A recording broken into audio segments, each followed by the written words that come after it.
Hello and welcome to the post show for season 2 of Unquiet Blood. I am Mac Beauvais and I was the GM for this season. And I'm going to let everybody introduce themselves real quick so you have an accounting of all the voices in the room. Let's start with Jay. Hi, y'all.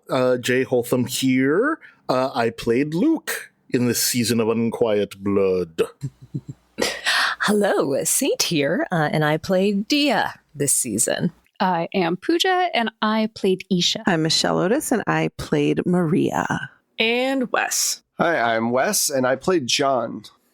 Yes, you guys did. I'm still reeling from the finale. You guys really surprised me. You actually all surprised me very much this season, which was a lot of fun, but also really, really kept me on my toes. Especially where combat is concerned. So I had a lot of setups for where combat could have happened, and you guys sidestepped almost all of it. Was there like one really big fight that you were shocked that we missed? I don't think there was anything I was really shocked by, but I didn't think you guys were going to be friends with the werewolves. Just because everybody was being really grumpy about them in your discussions about how do we manage these werewolves? What do we do? How do we take them out? And then you're like, actually, we're going to befriend them.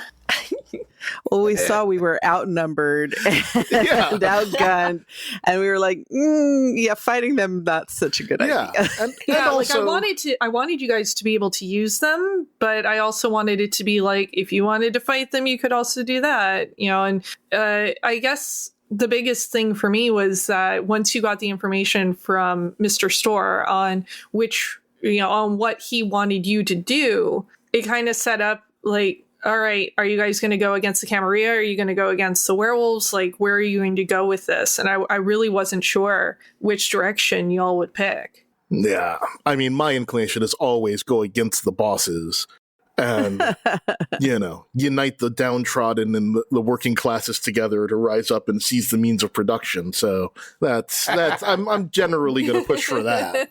It was pretty great. I liked that there were business opportunities to be had. Isha won't really come into her own until the 80s, I think.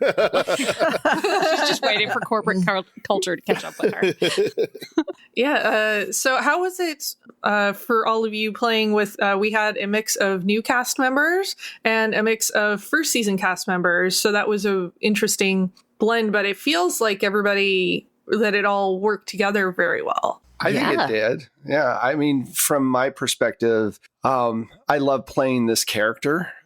He's one of my favorite characters to get into. But let's face it, when it comes to shows and, any group, rock bands, whatever, there has to be a good amount of chemistry to be able to pull it off. And I feel like this is because, we did, I knew it was going to work out fine because we did Blades of Eversink, and I kind of knew that we had the chemistry with that, so I knew that would hold over. But just seeing us all 6 of us gel together was nice. It was good to know, okay, cool. We've got the right mix of secret herbs and spices. So yeah, I'll have to co-sign on that as the newbie here, and this is my only second show with you all. And I definitely started out being like, oh, okay, we were magic, now vampires. Can I switch?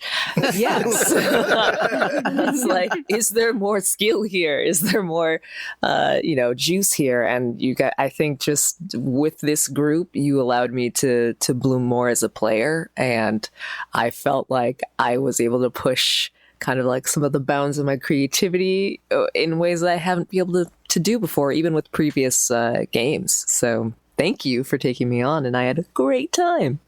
Oh my God, Saint. I have to compliment you on pushing the bounds of your creativity, because you've had me in stitches on so many occasions. Just some of the stuff you've had your character do or say or whatever. I mean, I have to like go off mic because I'm laughing so hard. I honestly thought the werewolf thing was going to just turn into this horrific thing. I mean, it was bad enough, but I thought for sure that like we were going to see smoke coming up from Griffith Park. It's like, oh God, no.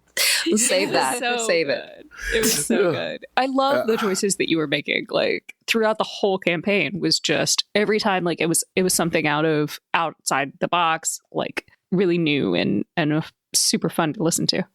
Thank you. Yeah, you all same. really worked well on doing stuff outside of the box, I think. And like I said, it really kept me on my toes this whole time. I don't know what it was like for Michelle, but I really felt like, okay, what would John have been like 40 years in the past? Because this is not the John that was in season 1, who is kind of not doing cocaine and figuring out who they are and everything else.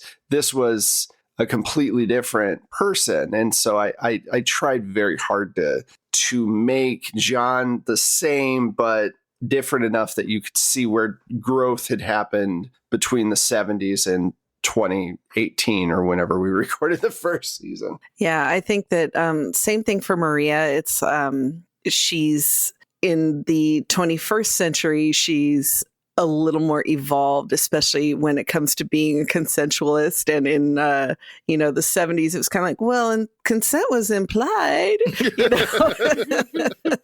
but she, she's still, I don't think had quite grown into herself as much as she does later. So it was nice kind of playing that learning about herself type thing. I have no words. I don't know. And you guys know this, but for the audience at home, Store is Norwegian for big. So you guys were sent out by Mr. Big, who was the prince of the city. And I really didn't know if you were going to do tasks for this character or if you were going to try and take him down. But I expected him to come back and be in the series again, but you all had werewolves just chew through them. That's right, we did. Technically, he did, quote unquote, die off, if we're talking movie terms, off screen. So it could have been that the werewolves thought they killed him, but he really ran away. That's or true. Whatever. It is open. Yeah, you never know. He found his way to a Fnord and is just waiting. I have to say, Mac, that as a GM, you really, we threw you a lot of curveballs, but you never would have known it because you made it seem like, this was totally what I planned to have happen this whole time. I mean, to anybody listening, they never would have known we were throwing you curveball after curveball after curveball. You handled it very gracefully. Yes. Yes, Yeah. Very much so. Yeah, absolutely. Oh, thank you. Yeah, after season 1, I was like, I'm just going to plan the loosest, most easygoing story that I can so that I could be as flexible as possible. I never wanted anybody to feel railroaded. And like I said, it was really interesting that combat was mostly avoided. There were definitely chances where it could have come up. I also thought that in the sewers, there was going to be a good chance that you were going to have it out with some of the Nosferatu, and that didn't happen. And that was really interesting. Give them a compliment on the coloring of their suit, and you're good to go. Pretty much. Exactly. Well, and there was a chance to take out Raina earlier in the story as well. Oh, yeah. And she got chased off by pigeons shitting on her. So, That's like, there's no way as a GM I could have planned for that. Yes, but let's also note that I did try to take out Raina earlier. It just did not work very well. Made us gun shy, I think. I think we all know that I would rather the roles work when the big finale comes around than when we're Yes. And it really did. You guys rolled like monsters on the final fight. right. Yeah, that fight went really well. And I'm going to curse myself for third season, but I think that, we've been lucky with the big boss fights, because I know you weren't expecting us to get rid of Isabeau. I wasn't sure. Isabeau was a wrench that I was like, I'm just going to throw this in. I honestly didn't know she was going to make an appearance this season or not. And there was just this opening with John, and I was like, here's a wrench. Do something with have it. Fun. Have fun with so it. Good. And I have to say, one of the things like I really loved at the end of the finale, when you basically gave Isabeau the Nosferatu, and then bringing that back to season 1, where she's using them as her henchmen. And I was like, awesome! This is such a great Easter egg that I've like obviously ruined for everyone, but whatever. Like, don't listen to this before you listen to the seasons. I appreciate it. Thank you. We'll put a spoiler warning at the beginning. Yeah, I noticed that too. I was just like, oh my God, this is brilliant. And this makes a lot of sense of where she had sort of a power base and where she was able to go for the first season, since that was later. Yeah, I think it's gonna be weird that we prequeled the second season, and then third season we're going to do something completely different that I'm not going to spoil for the dear listeners. But yeah, I didn't even think about that. That actually works out really well. I love Easter eggs. I think they're some of the best things, as long as it's not just like we're hitting you over the head with nostalgia for 2 hours. I'm not thinking of any particular movie when I say that, but little Easter eggs are fun. They're definitely a lot of fun. So, did you all have like a favorite moment from this season? There's so much that I liked. I did like the bit where I drank the believer, the true believer. Yes. Yeah, that was so good. Yeah, That was so that was fun. That was a lot of fun. I have to say, Jay, that I loved how you played Luke Rage, because he's so punk rock, and you just you lived it, Yes. I absolutely loved that. It's funny. In a lot of games, I wind up playing the sort of voice of reason, or at least like the most cautious person. And this was definitely a time where I was like, I'm just gonna do the dumb thing at every turn. Yes, we loved every sudden punch. So refreshing.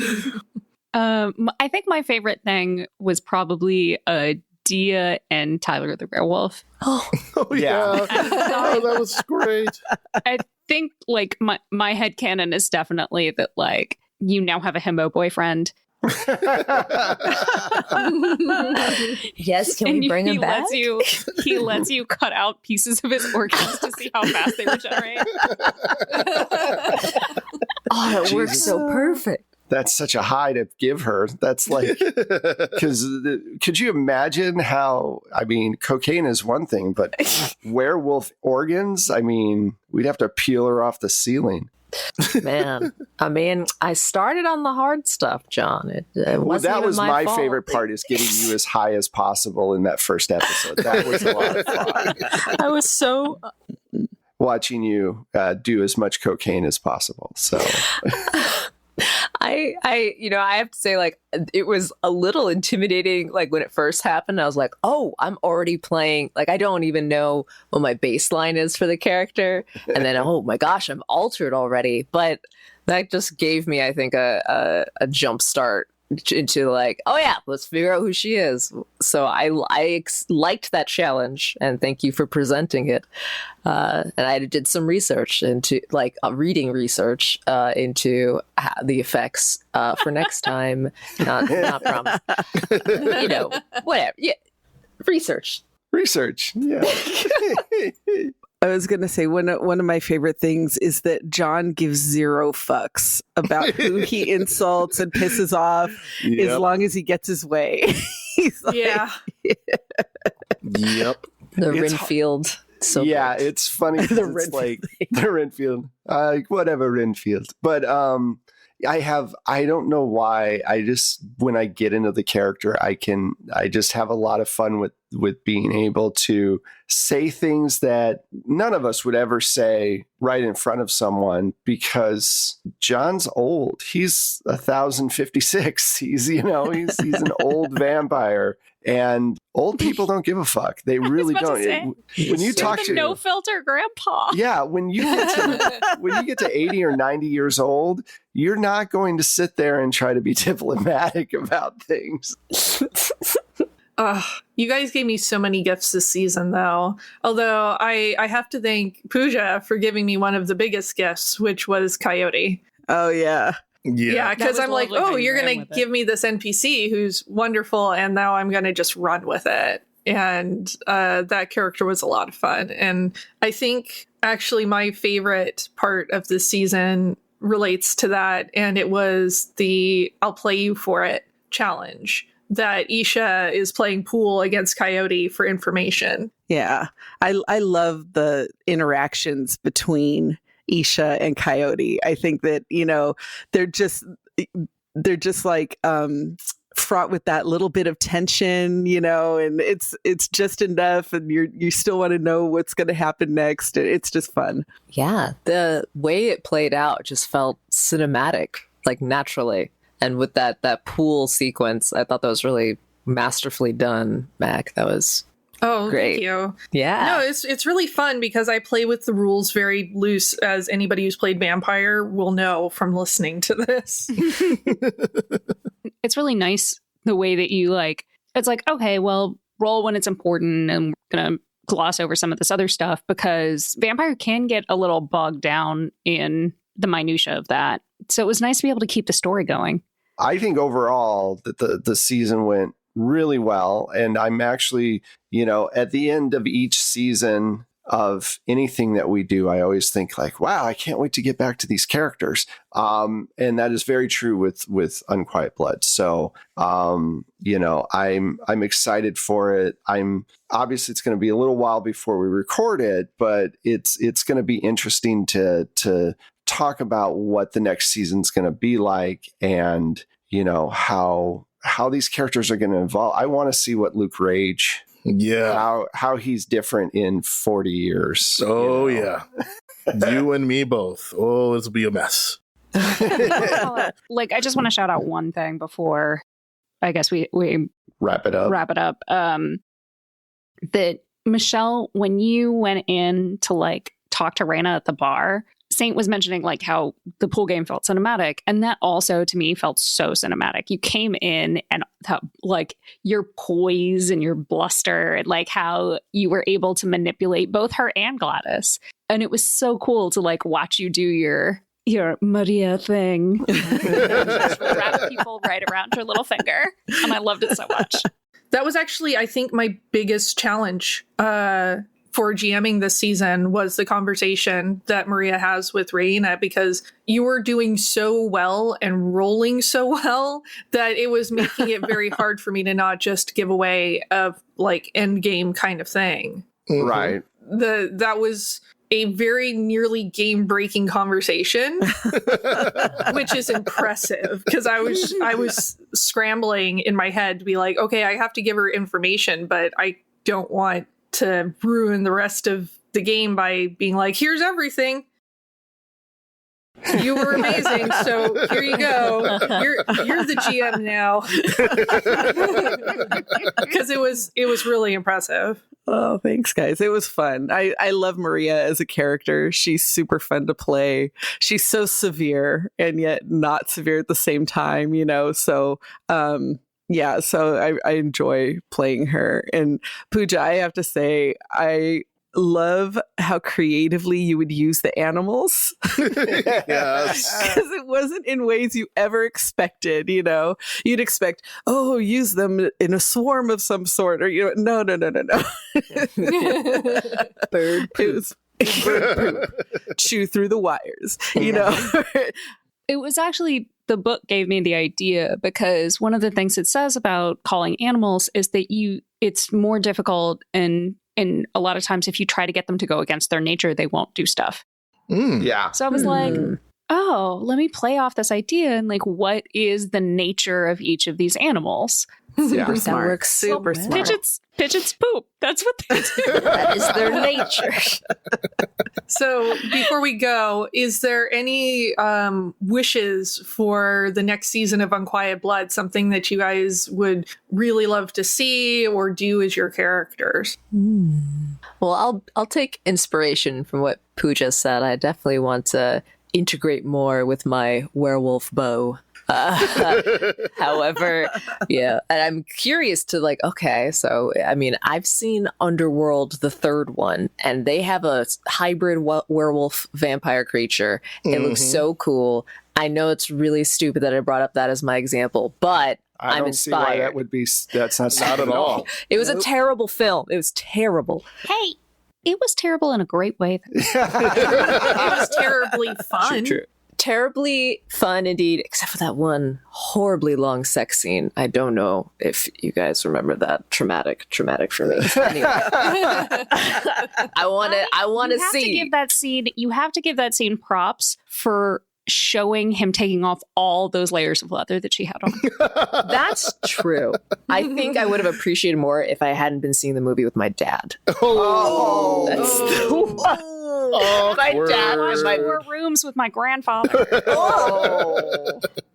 The mistakes we make. Anyway, I'm really into seeing some cool hybrid stuff in the future. I think for me, I want to see if John regresses at all being around Luke again. Mm-hmm. So, like, I've gotten to the point San Diego is stable and we're dealing with whatever's going on in Los Angeles. Because when we ended season 1, we knew that there was a power struggle in Los Angeles coming our way where they wanted to basically control us. And so it'll be interesting to see, number one, catching up with vampires that we haven't been around for a while, for however long we hung out for, you know, and whether or not John regresses into a bit of mania when, you know, Luke shows up. And because I feel like the two of them are alike in a lot of ways when it comes to our vices. So I think we kind of feed off of each other's energy in that way. So we'll see what happens. Yeah, I would like to party much, much, much more. I would like, I feel like Luke did, like, I got to rage, which was great, but I would like to party a real hardcore. And if that means spending more time with Dia and her werewolf, and because I think the werewolves are fun to party with, I am down with that. I am down to clown. I think having taken part now in 2 coups. When did Vampire get so political? I know, right?